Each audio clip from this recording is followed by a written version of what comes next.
itu adalah satu ancaman besar. Contoh, wanita keluar rumah tanpa pakaian syar'i. Bismillahirrahmanirrahim. Ustadz, mohon bertanya, bagaimana menyikapi orang tua yang mengatakan tidak perlu untuk sekolah ke pondok untuk memperbaiki diri dan akhlak, Ustadz? Bismillahirrahmanirrahim. Alhamdulillahirrabbilalamin. Wassalatu wassalamu ala asyrafil anbiya'i wal mursalin nabiyyina Muhammadin wa ala alihi wa ashabihi ajma'in. Wala hawla wala quwwata illa billahi rabbil alamin, amma ba'd. Para pemirsa dan para pendengar yang dimuliakan oleh Allah Subhanahu wa taala, alhamdulillah kita bisa bertemu kembali setelah kita menjalankan ibadah puasa Ramadan, dan semoga Allah Subhanahu wa taala memberikan kepada kita rahmat dan karunia-Nya agar Ramadan kita diterima oleh Allah dan mendapatkan hasil maksimal dunia dan akhirat. Para pemirsa dan para jamaah sekalian, berkaitan dengan pertanyaan tadi, bagaimana mensikapi pendapat orang tua yang mengatakan bahwa untuk memperbaiki diri gitu ya tadi ya? Memperbaiki diri tidak perlu jadi untuk belajar ke pondok. Para ikhwah yang dimuliakan Allah Subhanahu wa taala. Jadi ada hal-hal yang perlu didudukkan dari cara berpikir tadi. Ya bisa benar bisa enggak. Jadi seseorang itu bisa menjadi orang yang baik kalau orang itu ngerti aturan agamanya. Dan itu adalah satu kepastian. Bagaimana orang itu bisa menjalankan perintah-perintah Allah, bagaimana orang itu bisa menghindari larangan-larangan Allah dan Rasulnya. Kalau dia itu tidak ngerti, itu adalah perintah, itu adalah larangan. Bisa jadi orang itu mengerjakan satu hal yang itu dianggapnya nggak masalah, ternyata masalah besar dalam agama. Contoh yang paling gampang adalah ribawi. Yani amal-amal ribawi yang zaman sekarang oleh kebanyakan kalangan dianggap sesuatu yang amat sangat lumrah, amat sangat biasa. Padahal itu dalam pandangan syariat adalah sesuatu yang amat sangat besar. Bisa jadi sesuatu yang dilumrah terjadi itu adalah satu ancaman besar.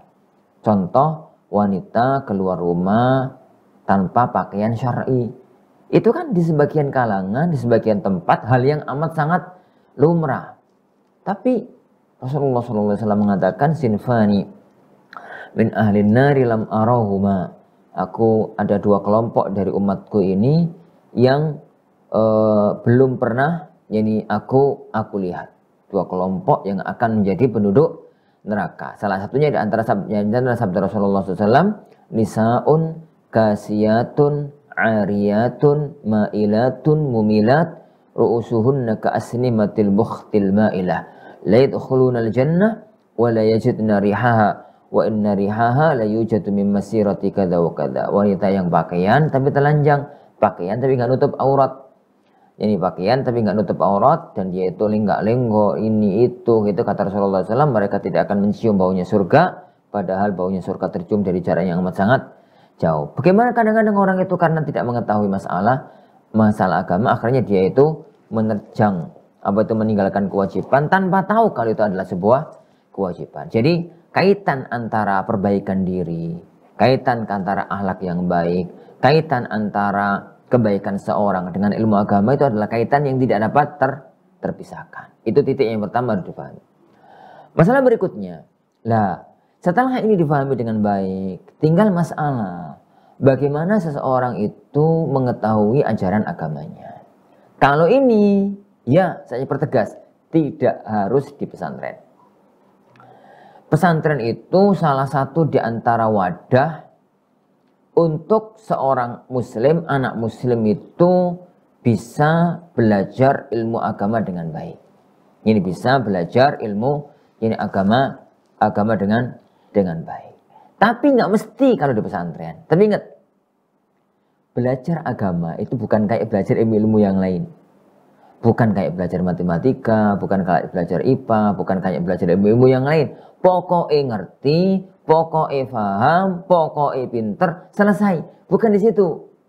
Belajar agama itu adalah belajar ilmu dan belajar amal. Mempelajari ilmunya, mempelajari praktek amaliyahnya. Mempelajari ilmunya, para ikhwas sekalian, bisa dilakukan via internet, bisa dilakukan lewat buku, bisa berguru lewat Mbah Google, bisa berguru lewat apapun kalau sekedar mempelajari ilmunya. Tapi mengetahui sosok yang ditiru, yang dicontoh, yang digugu, yang ditiru, itu butuh komunitas. Butuh komunitas. Maka kalau antum berada di komunitas yang baik,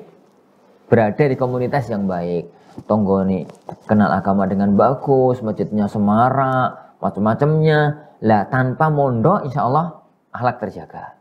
Tapi kalau enggak, saat ini solusinya hanya mondok di Indonesia, di negeri Indonesia. Makanya saya katakan dari awal tadi, mondok itu bukan satu-satunya cara. Di Arab Saudi, kau nak sekolah sistem pesantren. TK, SD, SMP, SMA itu nggak ada pesantren. Yang ada di asrama kan itu malah perguruan tinggi tok. Jadi karena datang dari tempat yang jauh-jauh. Lah kalau sudah sekolah sampai tingkat SMA itu kan di kampung mereka masing-masing. Itu nggak ada sistem asrama. Tapi karena lingkungan mendukung, negerinya didukung oleh para ulama, dibimbing oleh para nyani masyayikh, akhirnya nuansa kampung itu mirip-mirip nuansa pesantren. Di Indonesia itu jauh. Ini kondisi yang semacam itu. Wallahu a'lam.